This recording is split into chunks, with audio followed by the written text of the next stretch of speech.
Sou Ana Rafaela Bastos Monteiro, aluna do programa de pós-graduação em Ciência Política da Universidade Federal do Piauí.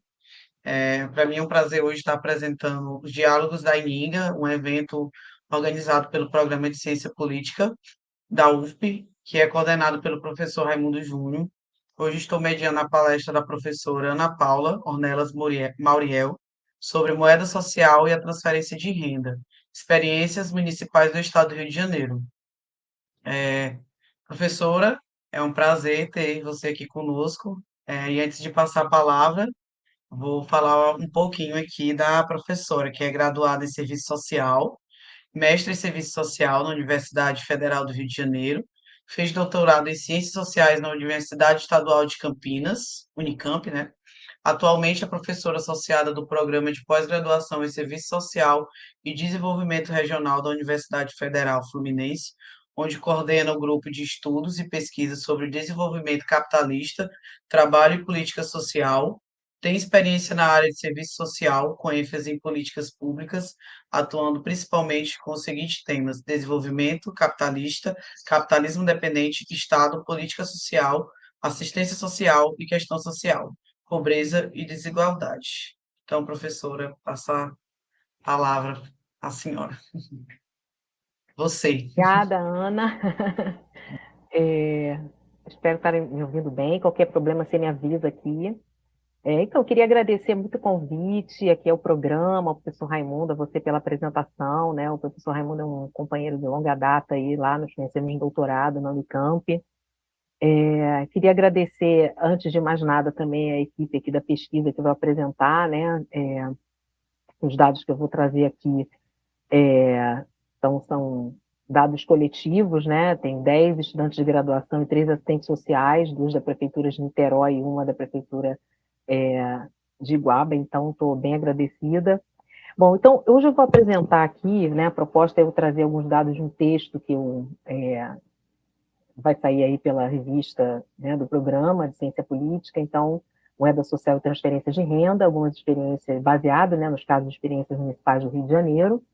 Então, como é que essa pesquisa surge? Então, eu vou começar falando um pouco da pesquisa, né? Eu trouxe alguns slides, assim, para não ficar só cara a cara com vocês, né?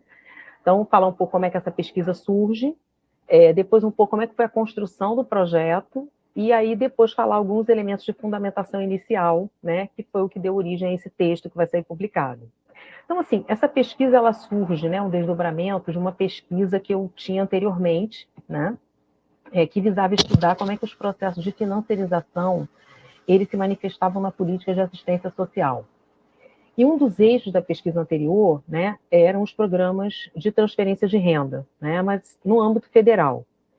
Então, o que foi que dos resultados que a gente verificou? Né, que nos anos recentes, né, as transferências monetárias cresciam, né, entre o público mais pauperizado, e também entre um público que foi perdendo direitos previdenciários e trabalhistas, né, principalmente após o governo Temer, mas que também tinham acesso bancário a serviços financeiros, né, oferecidos pelos bancos, e aumentou o nível de endividamento privado entre as famílias de baixa renda. E o maior percentual de endividamentos era entre mulheres e mulheres negras. Então, nessa literatura que a gente estudou, a gente acabou chegando a determinadas experiências de transferência de renda e ligadas a moedas sociais, que eram experiências locais. Então, que supostamente apontavam, né, a princípio serem solidárias, né, com a intenção de enfim, agregarem experiências de desenvolvimento local. A gente começou essa pesquisa, né, que se intitula Experiência das Moedas Sociais no Estado do Rio de Janeiro, esse ano, em março. Né? Então, assim, é uma pesquisa assim, bem no início, né? Ela está prevista para uma primeira para 2 anos, então, para esse ano e o ano de 2025, até março de 2026. Então, a gente ainda está... Né? Então, não vou apresentar resultados aqui hoje, mas uma sistematização de alguns dados preliminares. Então, qual é o nosso objeto? Né? Então, nos últimos anos, nosso objeto é moeda social, particularmente como política pública de enfrentamento à pobreza local. Então, é isso. Então, não moeda social em geral, economia solidária em geral. Então, tem um objeto que é esse, né? Moedas sociais particularmente como política pública local, tá? Então, é isso. Nos últimos anos, vários municípios vêm criando essas moedas sociais, alegando serem um meio muito eficaz de administrar os recursos de transferência monetária de renda, né, localmente, e sempre aparecendo aliados com outros programas, né, outros serviços, como inclusão produtiva, geração de renda, microcrédito e outras iniciativas locais. Então, o nosso foco é fazer um levantamento, né, e uma aproximação das experiências no estado do Rio de Janeiro. Então, tem como objetivo principal tá, aí, analisar essas experiências, mas também a sua relação com a política de assistência social local. Então, ao final, a gente vai ter um foco de levantar os casos e fazer, a gente vai ver, um dos elementos é fazer essa visita em loco e fazer verificar essa relação. Então, por exemplo, casos como Arraial do Cabo, que é de 2019, Queimado, de 2020, Guapimirim, São Pedro da Aldeia, Cabo Frio, Saquarema, todos de 2022, Petrópolis, de 2023, entre outras cidades, apresentam experiências recentes, né, com as moedas sociais, ou que a gente chama moedas circulantes locais, né. Hoje, se der tempo, acho que não vai dar, a gente trouxe 4 casos, que é Niterói, Saquarema, Cabo Frio e Itaboraí, e são os que a gente conseguiu sistematizar inicialmente, né. Mas, para a gente seguir nessa investigação, estabelecemos alguns objetivos específicos, que eu acho até didático, né, para quem é estudante de pós, né, acho que está sendo muito importante para direcionar a nossa metodologia também, né, que é mapear os marcos legais, quer dizer, a gente já tem os marcos legais dos bancos solidários, mas a gente ainda não se debruçou para estudar. A origem e desenvolvimento das experiências com moedas sociais. A gente está fazendo uma revisão de literatura, já tem parcial, mas a gente tem uma parte que a gente vai ver, vai ser uma pesquisa documental também, que ainda não chegamos. A gente está nessa fase de realizar um levantamento das experiências, né, das moedas sociais, e depois uma parte será também uma outra parte da pesquisa documental, que é para observar essas dinâmicas que têm origem, forma de gestão, dinâmica de funcionamento, perfil de usuários, etc. Analisar os valores e conceitos, né, que ideias têm subjacentes a essas práticas de moeda social nos municípios, né, e que fundamentos teóricos aí estão ligados, quais as agências que estão apoiando, e problematizar essa relação, porque não está aí que saiu cortado, com assistência social nos municípios. Então, quais os procedimentos, né, metodológicos que estão aí no projeto, né, que está sendo desenvolvido? Então, é uma pesquisa que ela é qualitativa, né, uma pesquisa teórica, mas ela tem uma dimensão empírica. Então, não é uma pesquisa só empírica, só de dados, né? E que tem alguns passos aí, né? Então, vai usar vários recursos, como a revisão bibliográfica, o estudo exploratório, a pesquisa documental, né? E, ao final, esse estudo de casos. Então, nesse momento, a gente tem um recorte temporal, né? Que a gente vai esclarecer um pouco melhor mais à frente na apresentação, que considerando aí o contexto mais recente de agudização da crise, os desdobramentos e gestão dessa crise, né, tanto né, de capital de forma geral, como a agudização com a crise sanitária, as medidas de gestão, né, mais austeras contra a reforma trabalhista, previdenciária, que vão acirrar, né, também o redirecionamento do orçamento público, né, para financiarização, de desestruturação do direito, de proteção ao trabalho. Então, é nesse contexto, né, que a gente vai contextualizar esse crescimento da microfinança e dos bancos comunitários também no Brasil. Então, quais passos a gente vai dar aí para estudar as moedas sociais? Quais passos a gente está dando, né, nesses municípios aqui no Rio de Janeiro? Então, a revisão bibliográfica ela vai percorrer e a discussão de textos, né, com alguns eixos temáticos, né, vão acompanhar todo o percurso da pesquisa, tá? Então, o primeiro passo que está sendo realizado esse semestre, né, é o estudo exploratório. Então, é um levantamento dos casos. Então, assim, dos 92 municípios que tem no estado do Rio de Janeiro, a gente está entrando em contato por diversos meios, né? Site da prefeitura, e-mail para a prefeitura, levantamento de matérias, né, relacionadas ao município, né, para ver onde existe experiência com moedas sociais, né, quais foram criadas e como foram criadas, enfim. Então, levantar também já possíveis documentações, né? E depois a gente vai sistematizar. Então, a gente está nessa fase ainda do levantamento. Então, nesse momento, a gente já fez, faltam dos 92 municípios, 3 estão em verificação e faltam 31 do levantamento. Então, a gente já avançou aí, né? Faltam 36 para a gente fechar essa fase. E alguns a gente já vai sistematizando alguns dados, né? O segundo passo é uma pesquisa documental justamente desses marcos legais dos municípios, né? Relatórios de gestão locais, outros documentos de organização dos programas de moeda social local, ou que estão ligados aos bancos, né, comunitários, se houver na localidade.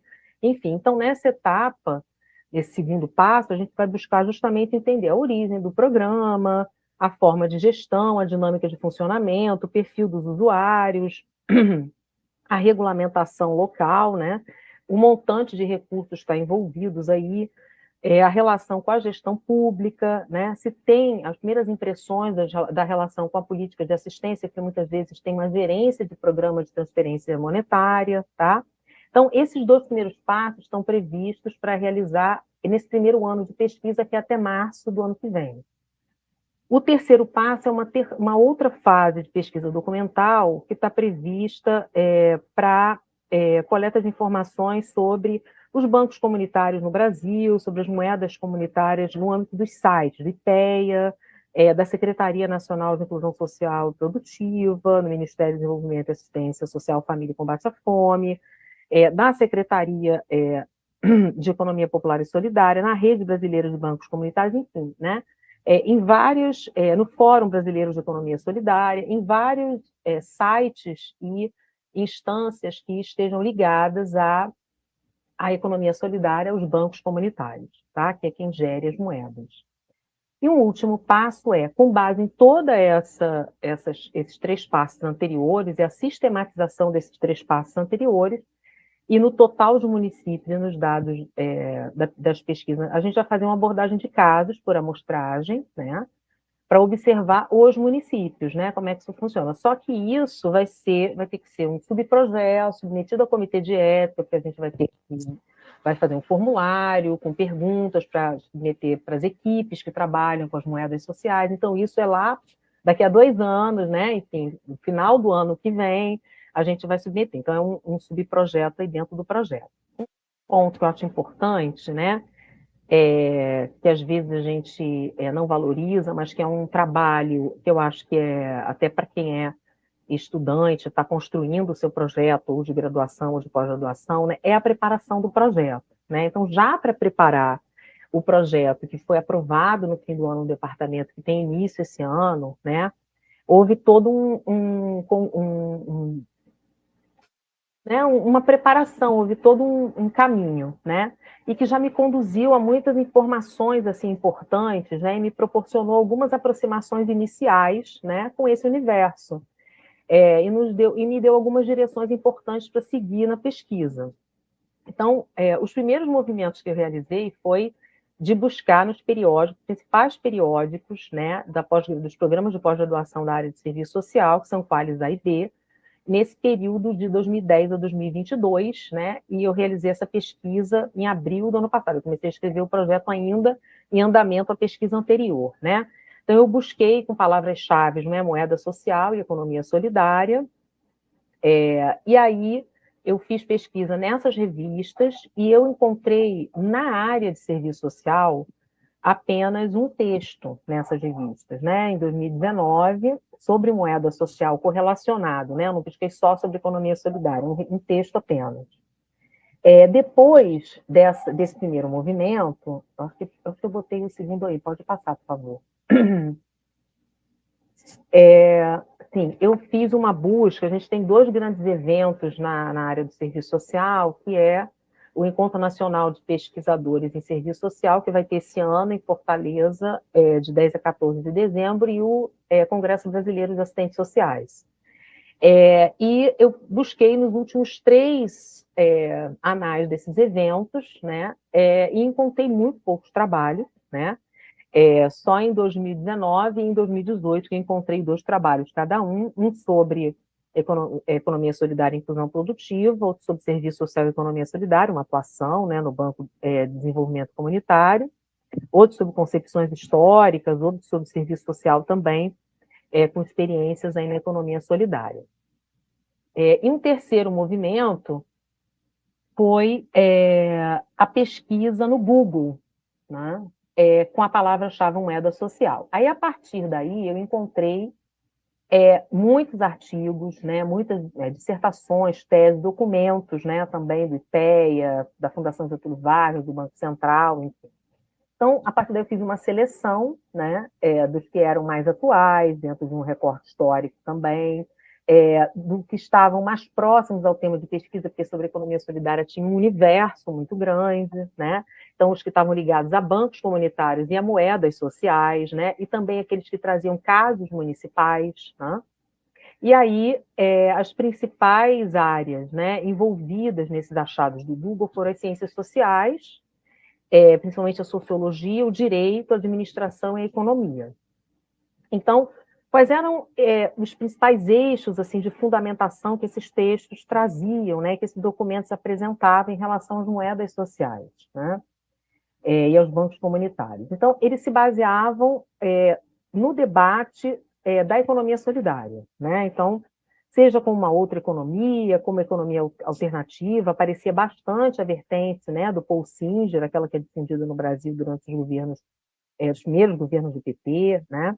Então, também apontavam ideias muito vinculadas, né, à questão do potencial dos empreendimentos na teoria das capacidades do Amartya Sen, né, e nessa coisa do negócio, da produtividade, da positividade do negócio social do Muhammad Yunus, que são coisas que vieram muito com o Banco Mundial nos anos 90, anos 2000. Então, isso ainda se apresenta um pouco nesses textos, né? Então, trazendo essa ideia do empreendimento aí, né, nos territórios mais pobres, enfim. Fazem bastante correlações também com a questão da governança local, da governança comunitária, essa ideia de governança, traz muito essa ideia de governança solidária local, que aparece como uma possibilidade dos recursos públicos, né, assim, da comunidade, né, do comércio local, capacidade de empreender, enfim, trazem uma ideia de estimular esse espírito empreendedor da comunidade, de ver as potencialidades e trazer essa ideia de corresponsabilidade, construção, né, na participação de uma agenda de ações públicas, enfim. Então, tem toda uma relação também com o governo local. A moeda social também aparece aí atrelada a noções de desenvolvimento local, regional, com várias dimensões, né? Desenvolvimento econômico, ambiental, social, entre outros, né? E aparece também a moeda social como uma forma de inclusão financeira, quer dizer, promove a cidadania bancária porque determinados públicos não são incluídos nos setores financeiros oficiais, né? Então, a moeda social consegue, através dos bancos comunitários, incluir essas pessoas que não conseguem acessar essa via pelo sistema financeiro oficial. Outro eixo de debate também aparece ligado à questão da educação financeira, da autogestão, do empreendedorismo, que é essa que está mais ligada à questão da inclusão financeira, da geração de renda, né? E tudo isso também bastante ligado à noção de finanças solidárias, né? Que traz subjacente a ideia da justiça social, da equidade, da inclusão social pelo microcrédito, né? Enfim, por essa ideia da inclusão com base num sistema bancário solidário, tá? Então, os principais sujeitos envolvidos aí, né, nesse conjunto de textos e documentos são os bancos comunitários de desenvolvimento, as cooperativas de crédito, as cooperativas de trabalho social e diversas associações. Tá? Então, nessa literatura, né, que a gente estava conversando, eles também fazem críticas, né, aos limites dessas experiências em si, e as críticas elas conduzem a dois caminhos, eu estou olhando agora aqui, né, que são melhoras na gestão dessas experiências ou a necessidade também de uma ampliação do apoio do Estado, né, que aparece também bastante ali. Ou a ampliação da participação da população, né, nessa gestão local, na governança local. Então, dessa literatura, a gente está incorporando também muitas informações, muitos dados importantes, mas eu também não considerei que só por essa literatura seria suficiente como base de fundamentação para o projeto. Então, eu fiz o quê? Eu recuperei alguns dos principais trabalhos que existiam sobre a análise da economia solidária no serviço social, né?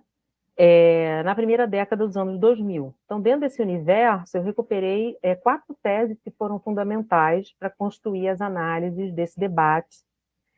Uma primeira tese, que é da professora Maria Tereza Cândido Gomes de Menezes, que se intitula Economia Solidária, Elementos para uma Crítica Marxista. Foi defendida pelo doutorado em Serviço Social em 2005, publicada em livro em 2007. Ela foi professora aqui da UF, se aposentou já, então ela recupera vários elementos das obras do Marx, Lukács, do Mesário, né? Enfim, que vai fundamentar uma crítica a noções e a processos ligados aí ao empreendedorismo, à autogestão, ao cooperativismo, a inserção aí precária pela via do microcrédito e vai configurar o que ela vai chamar de financiarização da miséria.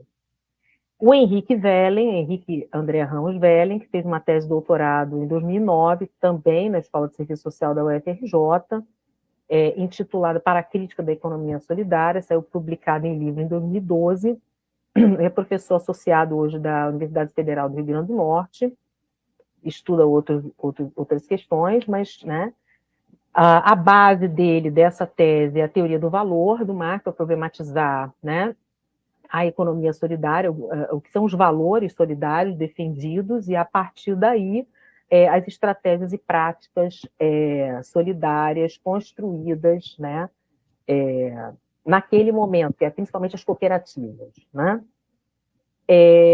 A Rosângela Nair de Carvalho Barbosa, que tem uma tese de doutorado Economia Solidária como Política Pública, Tendência de Geração de Renda e Ressignificação do Trabalho no Brasil, que ela obteve na época o prêmio CAPES de melhor tese da área, né, e foi publicado em livro pela Cortez em 2007, ela defende em 2006, e atualmente é coordenadora da pós do Programa lá de Serviço Social da UERJ. E, por último, a Daniela Neves fez uma tese, a Recepção da Economia Solidária no Serviço Social, defende na UFRJ, publicada em livro em 2013, ela é atualmente professora do departamento da Universidade de Brasília, foi presidente do nosso Conselho Federal, enfim, na ocasião de ser presidente, ela participou de vários debates da economia solidária, né? Enfim, o governo, inclusive. Então, esses trabalhos, esses 4 teses, funcionaram como ponto de partida de referências base, né? Trazem categorias, recuperam pontos teóricos e históricos importantes, têm em comum a base marxista, né? Mas eles também só não bastariam, né? Por quê? Porque as moedas sociais, elas trazem também algo novo dentro da economia solidária, né? Essas moedas como política social local. Então, eu juntei todas essas referências, né? De fora da área do serviço social, essas que eu recuperei, né? E estabeleci alguns eixos de fundamentação para estudar essas experiências a partir das experiências concretas locais, né? Então, partir dessa crítica da economia solidária já acumulada no serviço social, né? Mapear né? Então, usar esse eixo de precarização do trabalho, da informalidade, usar essas noções acumuladas da pesquisa anterior, né? Enfim, então, a partir daí, a gente vai, então, para esses eixos de fundamentação iniciais que eu consegui contextualizar e vou trazer algumas reflexões para a gente pensar aqui. Dentro desse eixo de fundamentação inicial, eu parti para pensar o lugar das moedas sociais na economia capitalista financiarizada. Né? Então, primeiro ponto, o que são essas moedas? Né? O que são as moedas sociais? Então, o que a literatura especializada, né, do tema traz sobre isso? Né? Então, as moedas sociais, elas são um tipo de moeda complementar ou paralela à moeda nacional oficial, que nós é o real, né? Então, em outro lugar, dólar, vai ser paralela ao dólar, não vai, né?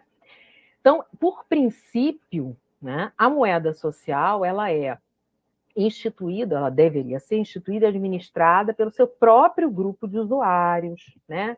Nasce lá numa esfera privada, naquele grupo, naquele território, naquela comunidade, geralmente circula ali num circuito local. Então, por isso vai ter essa vocação que não é comercial, ela vai ter um outro fim, né? Que ela nasce ali com um determinado fim de ajudar aquele grupo em um determinado problema que eles tinham, por isso que eles criaram aquela moeda, tá? Então, por que que ela é vocação não comercial? Ela não circula com juros, que nem o Marx diz lá que funciona o dinheiro, né, lá no capítulo, né, 3, isso, né, 3 do Capital, livro 1. Então, a razão, né, para a denominação social, ela diz respeito ao fato, né, de elas estarem a serviço das comunidades, de criar, implementarem o que ações, né, ou serviços, né, que vão apoiar a resolução de problemas sociais ou econômicos naquele território, naquela comunidade, naquele conjunto habitacional, naqueles moradores, tá? Então, elas são consideradas aí, né, nessa literatura, como instrumentos, por isso, de finanças solidárias, tá? Então, a gente está trabalhando o quê? O conceito, né? Então, sob essa perspectiva, elas ajudariam a promover uma inclusão financeira dentro dessa perspectiva conceitual. Por quê? Porque elas se referem a uma proporção em que a população vai ter acesso a esses serviços financeiros, ou seja, acesso a um conjunto de transações bancárias, né, enfim, pagamentos, né? Ali muita gente coloca até poupança, crédito, seguros, etc. Bota tudo junto, tá? Enfim, aí eu já. Mas enfim, aparece tudo junto ali. Enfim, embora o nosso objeto aqui, né, da pesquisa que eu estou trazendo, sejam experiências bem recentes, né, moedas sociais criadas aí do contexto pós-golpe, contexto de crise sanitária, um contexto, né, bem recente, as moedas complementares elas não são uma invenção contemporânea, né? Então elas nascem lá no início do século XX, nos anos 80, e nos anos 80 elas vão reaparecer de uma forma mais sistemática com diferentes funções, tá? Então essa primeira experiência mais recente agora, né, veio do Canadá, né, e se espraiou por diferentes países europeus que são chamados dos trading systems, né, que são os clubes de troca, em que existe um instrumento monetário, uma moeda, que permite a troca de serviços por diferentes agentes, né, em um sistema fechado. Então, esses clubes de troca, eles podem variar, né, a dinâmica de funcionamento, a amplitude, mas todos eles respeitam, por exemplo, certas regras. Então, as transações elas não têm ganhos através de juros, não pode ter juros, todas as trocas são acordadas, né, entre as partes, principalmente entre duas partes, né? Por exemplo, um comerciante ou quem está vendendo e está comprando, e as contas de cada integrante do grupo estão disponíveis para todo mundo verificar, que ele é transparente. Tá? Então, qual o contexto de expansão dessas moedas, né? Sociais? Então, a expansão das experiências com essas moedas ocorre, sobretudo, a partir dos anos 80, né? Agora, no cenário... E elas estão diretamente ligadas, né? Vários também textos aparece isso, à crise, né? A crise estrutural que se coloca aí, né? E as respostas a essa crise, né? E como resposta a essa crise, a gente tem, em grande medida, né, as medidas neoliberais de resposta à crise, né? O que essas medidas neoliberais de resposta à crise nos trazem, né? Elas trazem um, no plano político, ideológico, militar, um novo padrão, né? Elas vão constituindo aí, um padrão de acumulação em que a financiarização, né, adquire uma relevância inédita, né? Aquilo que o Chesney vai classificar de mundialização do capital. Né? Então, foi nesse contexto, né, de generalização desses ajustes neoliberais, né, lógico, entendendo a particularização em cada formação econômica e social, né? A gente já vai ver no Brasil como é que elas se expandem, em que o Estado, né, vai implementar mecanismos cada vez mais sofisticados, né, de expropriação de direitos, né, de meios de subsistência da classe trabalhadora, né, que vai realizar contra-reformas em diversas áreas, né, que a gente vai ter aí, né, no nosso caso, no nosso capitalismo independente, vai ser combinado, né, com a superexploração da força de trabalho, que eu acredito que seja essa forma particular de exploração na nossa formação dependente, né, que é uma forma particular de exploração que não ocorre só em momentos de crise, né, ela é estrutural, mas se aprofunda nessas fases, e que as políticas sociais, né, para responder a isso, né, tiveram e têm como principais tendências, por exemplo, a ameaça contínua à destruição da previdência pública, a mercantilização da saúde por diversos mecanismos, como, por exemplo, o aumento dos serviços privados complementares, na assistência à centralidade da transferência monetária, aliadas aí a várias políticas de incentivo à geração de trabalho e renda como forma de dar conta dessas alterações no mundo do trabalho. Né? Então, quais alterações são essas? Né? É todo um conjunto de alterações, né, no mundo do trabalho, com o aprofundamento da terceirização, da informalidade, da flexibilização das relações de trabalho, no sentido de das relações de trabalho não parecerem relações de compra e venda da força de trabalho, né? Parecerem uma relação de autogestão do seu próprio trabalho, né? E que vem configurando processos centrais de uso e gestão da força de trabalho nessa fase de acumulação financeirizada, compatível com ela. E são criados aí enfim, né? A gente não vai poder entrar aqui pelo tempo, mas pela expansão da indústria 4.0, pelo uso, né, das tecnologias de informação, de aplicativos, enfim, na plataformização do trabalho, e que vão agregar aí formas de contrato de trabalho, zero hora, o trabalho intermitente, né, a uberização do trabalho, entre outras formas de trabalho sem direitos trabalhistas, previdenciários ou sociais. Então, essa ocupação de baixa qualidade ela está associada, né, à ampliação de uma massa de trabalhadores, né, que vão compor aí a superpopulação relativa, que cresce tanto no centro capitalista e principalmente nas periferias. Tá? Então, o que esses debates acumulados, né, pelo menos no serviço social, que é a minha entrada, né, aqui, indicam, né, que essas ações no caso da economia solidária, nas políticas que nós colocamos, né, em jogo aqui, são construídas nesse contexto como respostas à situação do não assalariamento, né, do desemprego, ou de ganho precário de renda. Né? E eu considero que pode ser realmente, depreendo daí, que entre essas ações está o desenvolvimento das moedas sociais. Né? No Brasil, então, como é que a gente traz isso para pensar alguns dados, assim, né? Contexto de expansão das moedas sociais no Brasil. Então, aqui, o uso das moedas sociais, né, e essa disponibilização dos serviços, porque elas aparecem junto com outros serviços, né, praticados, são praticados por meio dos bancos comunitários de desenvolvimento. Elas não aparecem soltas, elas aparecem praticadas por meio desses bancos comunitários. Tá? Então, o que são os bancos comunitários? Né? São modelos específicos, né, de organizações da sociedade civil sem fins lucrativos que disponibilizam determinados serviços, tá? Financeiros e não financeiros, em territórios com baixo IDH, população mais pauperizada, enfim. Tá? Não necessariamente, a princípio seria isso, mas, por exemplo, em locais que, por exemplo, não tem um baixo IDH, como Niterói, que é o município que eu moro, e aqui tem um grande programa de moeda social com transferência de renda, mas tem um alto índice de desigualdade.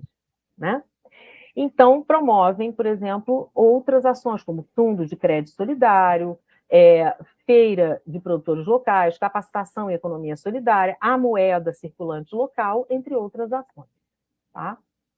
Bom, o primeiro banco, né, comunitário no Brasil foi o Banco Palmas.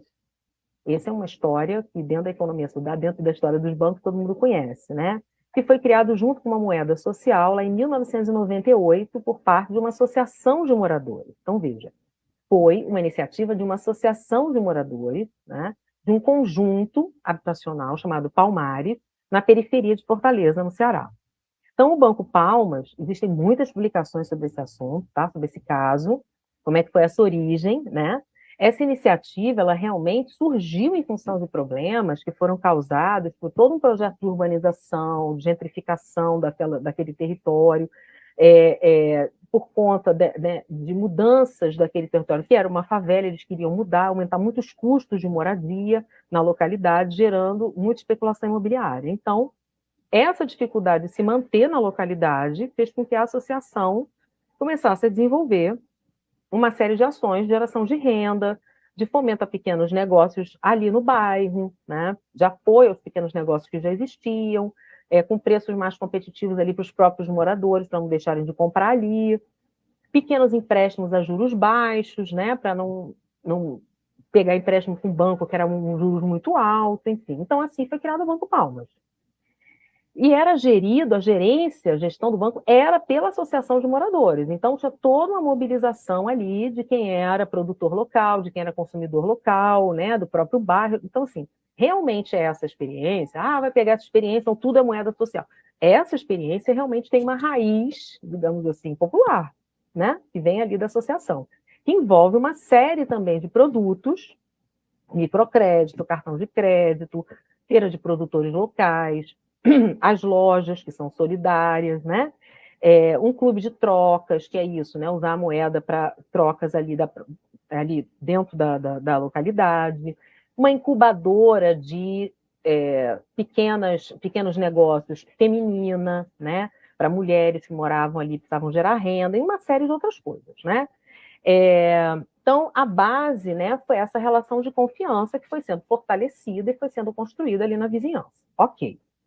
Então, a partir de então, né, uma série de outros bancos comunitários foram sendo formados em várias cidades brasileiras. Tá?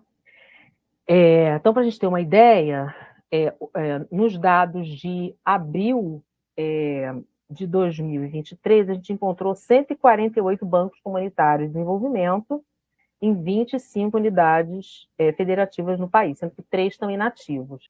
Mas só para a gente ver, quer dizer, a região Nordeste, né, a região com maior quantidade de bancos comunitários, a região Sudeste é a segunda, mas está bem próxima ali à região Norte, né?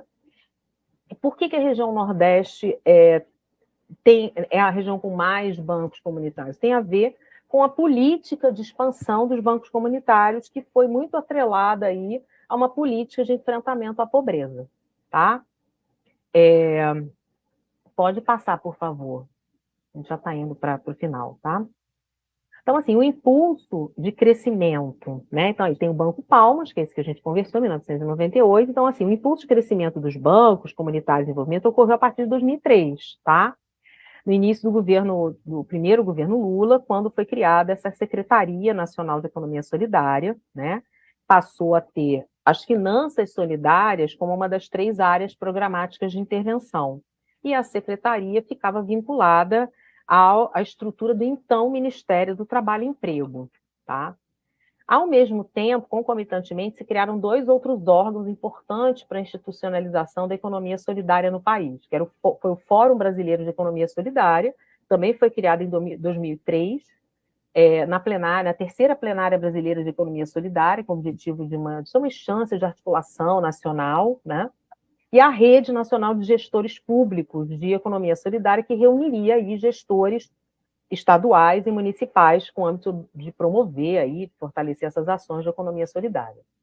Então, essa secretaria, Senaes, né, nacional, ela tinha como responsabilidade viabilizar essas finanças solidárias no Brasil por meio de 3 ações: os bancos comunitários, os fundos solidários e as cooperativas de crédito. Então, já vamos falar dos bancos mais um pouquinho. Os fundos são formações de grupo, né, para contratação de empréstimos, aquela coisa o grupo, né, deverá saldar a sua dívida, é conhecido como microfinanças de proximidade, né? Então, cada componente é responsável um pelo outro.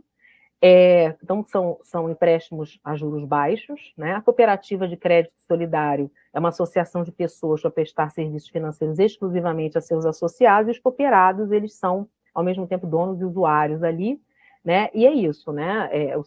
O empréstimo solidário funcionaria também com esse aval coletivo, sem juros ou com juros baixos, e, a princípio, seus usuários seriam pessoas ou de baixa renda ou um território ligado a indicadores de pobreza ou outras precariedades. E os bancos comunitários, né? Não vou detalhar muito aqui, né, toda a trajetória da Senaes, porque não é o objetivo da apresentação e já existem muitas sistematizações, né, sobre essa trajetória da secretaria, né, até documentos oficiais aí nos sites dos ministérios. Mas eu gostaria de chamar a atenção para alguns aspectos em relação ao desenvolvimento dos bancos solidários, que tem uma estreita relação com as moedas sociais e as suas alterações. Então, no primeiro momento, essa parceria com a Senaes ocorreu no sentido de criar uma metodologia, isso, né, para que outros bancos comunitários surgissem de forma autônoma, né? Então, essa parceria aí ocorre nessa primeira fase, então, iniciou com foco na questão do microcrédito, né? Principalmente para áreas urbanas. Por quê? Porque já existia o PRONAF, que é o Programa Nacional de Fortalecimento da Agricultura Familiar, que cobria o microcrédito nas áreas rurais, né? Então, nesse mesmo período, o que ocorre junto aí, né? A gente tem também um fenômeno de bancarização popular, né? Que cresceu. Né? Então, assim, a gente olhar isso, não dá para olhar só no varejo, né? Só isso sozinho. A gente tem que situar no que estava ocorrendo também em fenômenos ali próximos. Então, só para a gente ter uma ideia, o número de contas bancárias da população brasileira cresceu quase 179% entre 1999 e 2015. Então, a gente não tem só um aumento dos bancos comunitários, a gente tem um aumento também, uma ampliação do próprio sistema bancário em termos de número de contas, né? Então, essa cidadania bancária se amplia no sistema financeiro oficial, né, com abertura de linhas de crédito. Por quê? A gente amplia programa social de moradia, programa de educação, né, bolsas, a gente amplia microcrédito produtivo orientado, né, vários programas, enfim, além da ampliação de programas de transferência de renda nacionais, que passam aí a integrar os usuários para o recebimento de benefícios também por meio do sistema bancário. Né? O principal programa é o Bolsa Família, mas tem outros também que se agregam ali, né? PET e outros programas. Então, entre 2006 e 2009, na primeira fase aí, os bancos públicos também, a Caixa e o Banco do Brasil, eles vão passar a considerar os bancos comunitários de desenvolvimento como correspondentes bancários. Então, assim, se tem um município, um território lá de baixa renda, aonde eles não têm alcance, onde não vão poder ter Caixa, Banco do Brasil, porque é muito caro, botar uma agência, né? Então lá tem um banco comunitário, então eles vão ser nossos correspondentes bancários. O que é isso? Realizar operações financeiras, pagamento, conta poupança, transferência, outras coisas, tá? Então, ou seja, tem fortes ligações aí também entre a ampliação da bancarização do sistema financeiro oficial e a ampliação dos bancos comunitários de desenvolvimento, que também vão assumindo essas funções. Né? Então, nessa primeira década dos anos 2000, né, também vale ressaltar que os governos, né, petistas, especialmente entre 2008 e 2013, desenvolvem uma política, a política das campeãs nacionais, né, que é quando o BNDES assume um papel central na projeção de grandes empresas no mercado, para ser competitiva no mercado internacional. Né? Então, vai ter todo um aprofundamento aí da financiarização da nossa economia para a formação de um capital endógeno próprio. Então, é a tese da professora Tatiana Bretas, que eu acho que é bem interessante, e que, simultaneamente a isso, as nossas políticas sociais elas vão sofrendo aí também uma reconfiguração no sentido da sua monetarização. Né? Então, essas mudanças elas vão estar relacionadas ao sistema bancário e financeiro. Né? Então, para redirecionar esse acesso dos serviços públicos e redirecionar parcelas, né, da população que antes não acessavam os serviços e passam a acessar por esse sistema bancário. Né? Então, por isso a transferência de renda, né, a Bolsa lá, o ProUni, né, enfim. Então, vários programas de moradia, microcrédito, etc. Tá?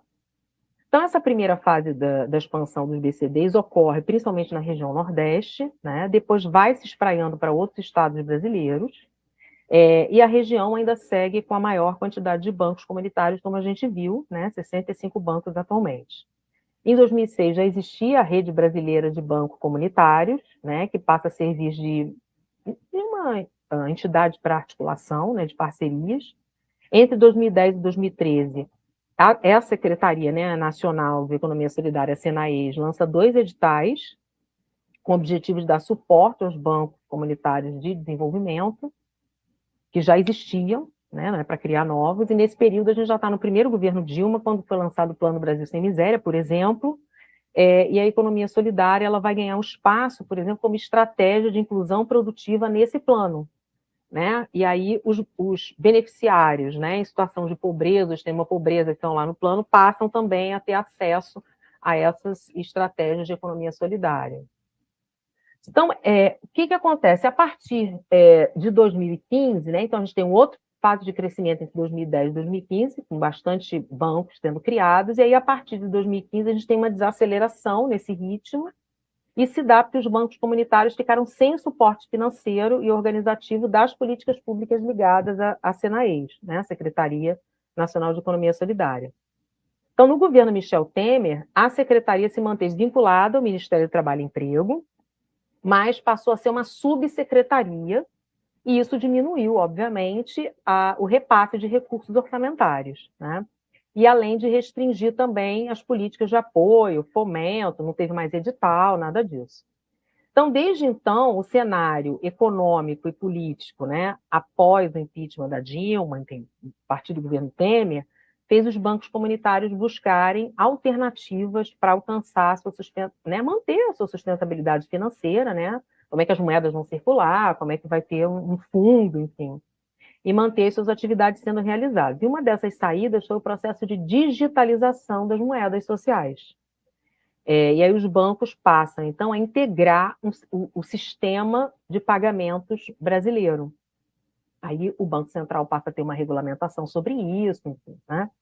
Então, com a possibilidade de ter uma carteira de crédito através de um novo meio de pagamento eletrônico, que é a plataforma e-dinheiro. Como é que funciona essa plataforma, né? A partir de 2015, começou a se concretizar, a conversar uma parceria entre uma empresa privada, a Moneyclip, e o Banco Palmas. E depois, com subsídios do BNDES, o Banco Palmas comprou o aplicativo dessa empresa, que permitia essas transações através da plataforma, de uma plataforma, né? Tipo um Nu Pagamentos, um PayPal, uma coisa meio assim. Então, o esquema de apoio ao financiamento desses bancos comunitários, como é que ele ocorre? Consiste em cobrar 2% de todas as transações comerciais efetuadas por essa plataforma. Elas são cobradas desses comerciantes, né, que estão ligados à plataforma, divididas aí como 1% fica para esse conjunto de bancos, para essa rede de bancos comunitários, que é gerida pela plataforma, sob o CNPJ do Banco Palmas, ou Banco Instituição, Banco Periferia, e 1% se mantém no banco comunitário local, que recolheu. Então, se é em Niterói, fica em Niterói, se é Rio de Janeiro, fica em Niterói, se é Maricá, fica em Maricá. Além disso, qualquer saque, operação, né, que um comerciante ou morador vai ao banco comunitário trocar a moeda eletrônica por real, eu não quero ficar com a moeda X, coqueirinho, eu quero trocar por real para usar em outra coisa que aceite qualquer moeda. Também tem uma taxação de 1%, tem locais que no paralelo cobram mais, tá? E que ficaria para o banco comunitário local. Em 2019, né, a gente tem a publicação de uma medida provisória do governo Bolsonaro, que vai reorganizar todos os ministérios, e a pasta que ficava, né, a economia solidária, transferida para o Ministério da Cidadania. E aí, logo depois, tem um outro decreto, né, que é o de 2 de janeiro de 2019, que vai organizar esse próprio Ministério da Cidadania. E aí extingue a Senaes, mas mantém o Conselho Nacional de Economia Solidária, que era ligado à secretaria, né? Então, veja, mesmo com a extinção, né, a Senaes deixa um legado, né, enfim, seja pelas mudanças no cenário da economia solidária, seja pelo apoio a vários empreendimentos de economia solidária, seja pelos movimentos que defendem essas ações, né? Enfim. Então, há um campo enorme, né, de ações, de estudos e movimentos em torno desse legado da economia solidária no Brasil, que a Senaes apoiou. E, em muitos casos, grande parte dessas demandas estão ligadas, né, à relação desses empreendimentos com o Estado, seja em âmbito nacional, seja em âmbito municipal. Então, eu, particularmente, tenho uma adesão, né, há uma visão um pouco mais crítica dessas experiências mais recentes, né? Eu vou entender essas experiências de moeda social, a princípio, né? Mais como hipótese, obviamente, dentro desse projeto, como um campo contraditório de ações, né? Como qualquer política pública, né? Que compõe parte das ações do Estado, né? Um Estado que é permeado pela luta de classes, pelas disputas políticas, né? Então, acredito, né, que é um Estado capitalista, então acredito que a criação da Senaes, né, todo o seu processo de atuação nos sucessivos governos aí, né, não significa apenas um marco para o reforço de circuitos da economia solidária, né, mas também para a reconceituação, né, de ações da informalidade, do trabalho por conta própria, nesse cenário de precarização das relações e condições de trabalho, né?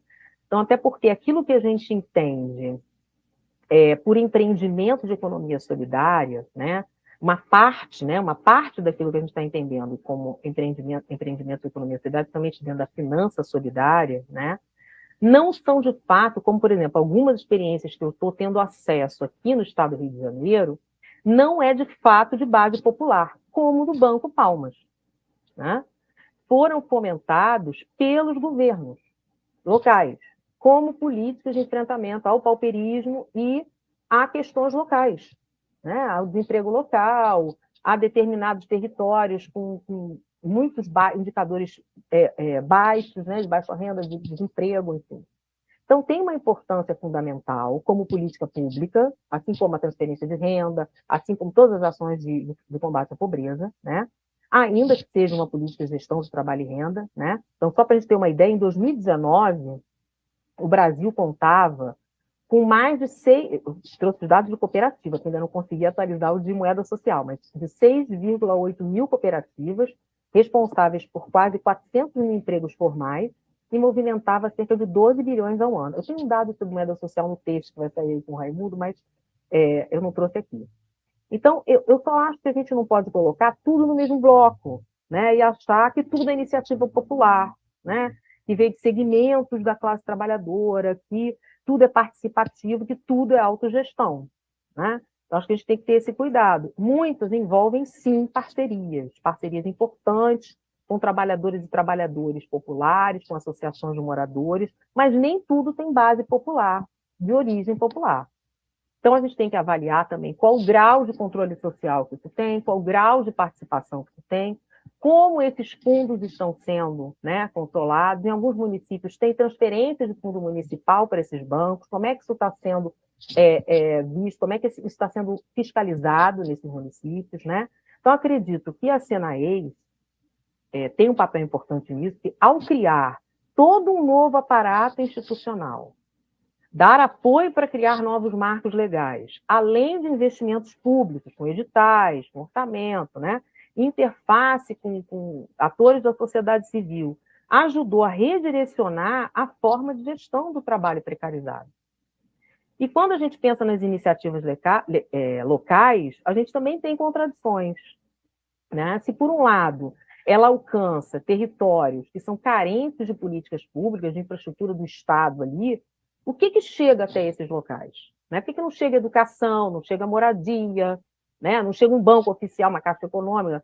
Não, ao situar, né, parte dessas ações, né, em circuitos financeiros, sobre determinados comportamentos econômicos, né, circunscritos em regras financeiras, regras de consumo, né? Mais recentemente, essas moedas são digitalizadas com determinados aplicativos, né? Então, o que isso significa, né? E a gente tem que ver que tem municípios, por exemplo, os programas de transferência de renda pagam moedas sociais, só permitem comprar alimento e remédio, proíbem o beneficiário de comprar qualquer outra coisa. Então, olha o controle aí, né? Então, a gente tem que pensar que as experiências mais recentes, pelo menos as que eu estou tendo acesso aqui no Rio de Janeiro, né, tem muita função de gestão local de programas assistenciais, né? Então, geram cruzamento de dados com cadastro de família, cumprimento de condicionalidades, né? Então, muitas vezes, relação com a política de assistência social local, gestão do CAD único. Então, isso tudo, assim, isso a gente não chegou ainda nessas relações, mas são questões que a gente precisa se aproximar, tá? Então, é isso. Agradeço aqui. Então, só agradecer, né, a professora Ana Paula, que trouxe para a gente esse tema tão relevante. Já aproveito aqui também para pedir para quem tiver interesse em acompanhar os eventos, né, da pós-graduação, se inscrever no canal. Vai estar sendo organizado agora frequentemente diversos eventos, palestras. E é isso, esse é o diálogo da Ininga. Agradecer mais uma vez e contar com a presença de vocês nos próximos eventos. Muito obrigada, professora. Eu Foi de agradeço. grande Um abraço. valia. Um abraço.